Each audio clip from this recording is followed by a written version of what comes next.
Hey guys, this is Hillbilly Talk with Shane Simmons and it's episode 10. And thank God for me, that means I'll never count again. My OCD has been lifted and I can just move on with life without having to count every time we have an episode. Anyway, well, it does feel good though. I have both hands up. I'd have to start using toes and stuff and nobody wants to see that. So let's move right along from that and get into today's topic. And I got something that might be quite surprising to many of you, some of you, most, maybe even all of you. I don't know. Brace yourselves.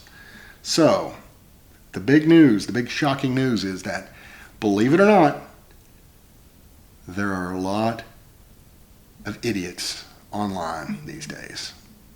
I know you can't believe it. I'm going to have some proof here in a minute, hopefully, and show you once and for all that they're numbskulls, they're idiots, they're buffoons, you name it, they're online. And good chance is they're commenting on my stuff. So whether it's YouTube, Twitter, Facebook, Instagram, it's like on a daily basis a barrage of nonsense from people. And I tell you, it gets tiresome. It's kind of funny. Let me pull some of these up. A screenshot. This is just from today. Let's see. Pull up the old screenshots. All right. So yesterday I post a picture of Kingsport, trying to hype this video up that we did about Kingsport, me and Melody did for Real Appalachia channel. And so I'm like, okay, I'm gonna say some nice things here. I like Kingsport. I lived in Kingsport for 4 or 5 years. Had nothing but a good time there.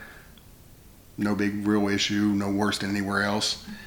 Oh, go, if you want to see proof of the fools out here, go to the Appalachian Project Facebook page, look that post up from yesterday. Half the comments are from the most negative, sourpuss, confrontational people you'll ever meet. It's like, so what? I said something good about a town that I liked.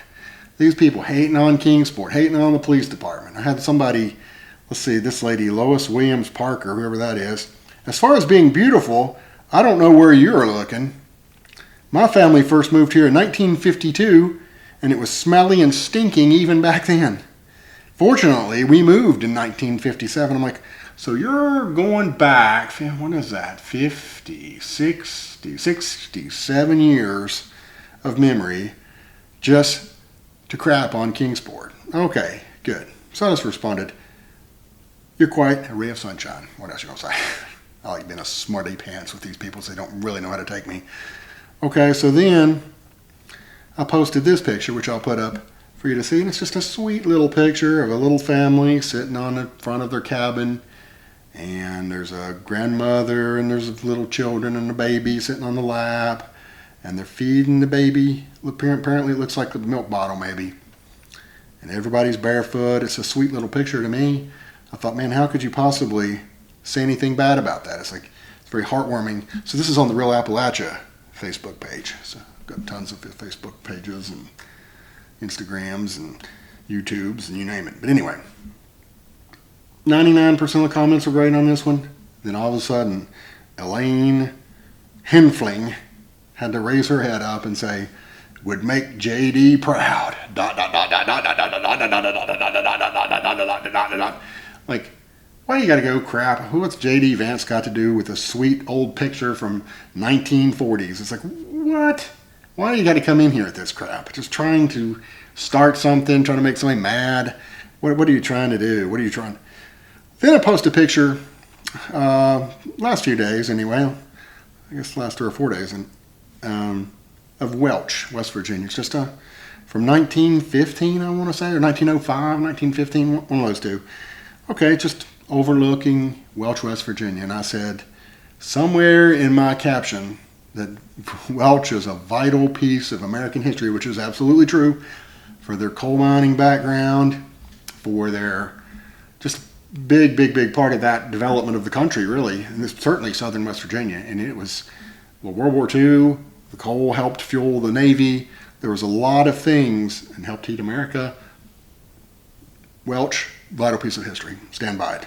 Well, some bozo named Mason Dixon, which is a fake name, obviously, decides to trot in here and say, a vital piece of American history. That is just a great little nugget of information.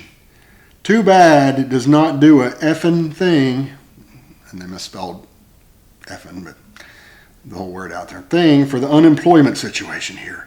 Important part of history. What a joke.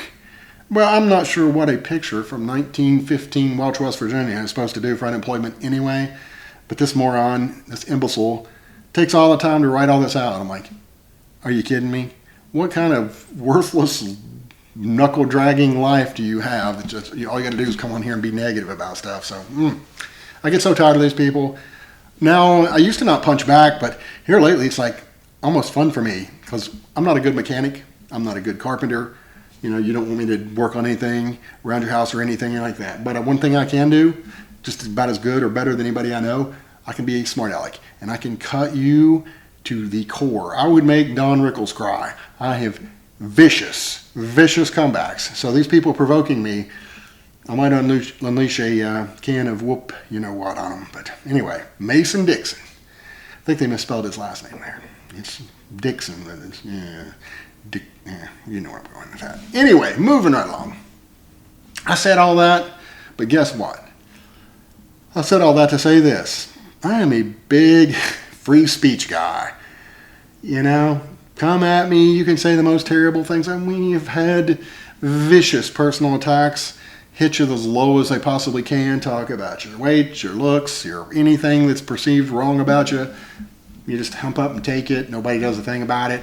And now, though, what's going on in this world? You see Great Britain, where my ancestors come from. We're from England. Turning it over to where you go to jail for having a wrong opinion, for hate speech, which is the most ridiculous verbiage anyway. What is hate speech? These people define it as anything they don't agree with these days. If I don't agree with you, it's hate speech because you hate me because you don't agree with me. I mean, it's crazy. They're putting people in jail. The more I read about this, I'm like, this is insanity. And, you know, it's all this nonsense starts in Europe and comes this way. All these globalist morons are jumping on board and signing up for this craziness.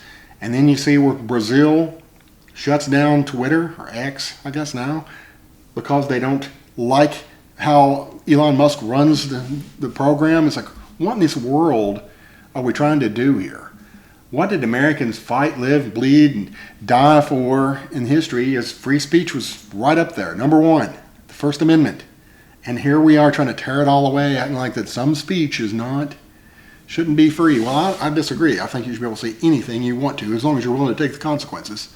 And it is insanity to me to see what is going on, what's becoming of this world. Vote, do what you can to try to fight all this stuff, because we're down here to the wire with this kind of thing. If you want the thought police to take control and be able to actually incarcerate you, put you in jail for having an opinion they don't like.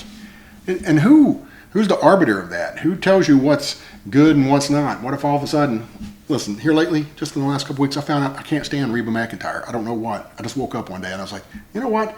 I never did like her, but now I really, really, really don't like her. I think she sounds like a dying cat. What if the world arbiters become, you know what, if you say anything bad about Reba McEntire, good old Reba, old Fancy. She sang Fancy, and she sang The Night the Lights Went Out in Georgia, which Vicki Lawrence sings better than her, by the way. Carol Burnett lady. But anyway, you can be put in prison for not liking Reba McEntire, theoretically. So this is insanity. We can't live in a world like this. I will die on this hill, and that's why I feel compelled to just speak.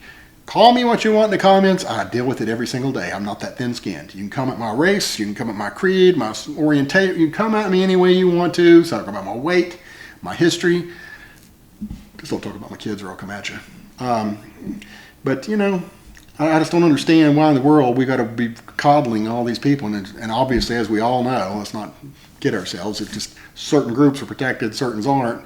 And I happen to be none of what is protected. I'm a straight white male with Christian values, so that's the pariah these days. You're the absolute antichrist to some of these people, but you know what? We can't allow this to be taken away, because you know what happens then? What happens to a guy like me? It's ridiculous to think that in this country that you can't even speak your mind when you don't agree with things. Even if, who knows? I've been wrong about a lot of things. But I should have the right to be wrong. That's my little rant for today. I want a big free speech kick. And it's a scary times for this kind of stuff. And now y'all know it. It's just, what do you do about it? Ain't much we can do at this point except speak your mind and vote. That's the only two real options we have at this point. But boy, even that seems like a scary prospect sometimes. But anyway, I'd like to know your thoughts on that in the comments. And I will. See you next time.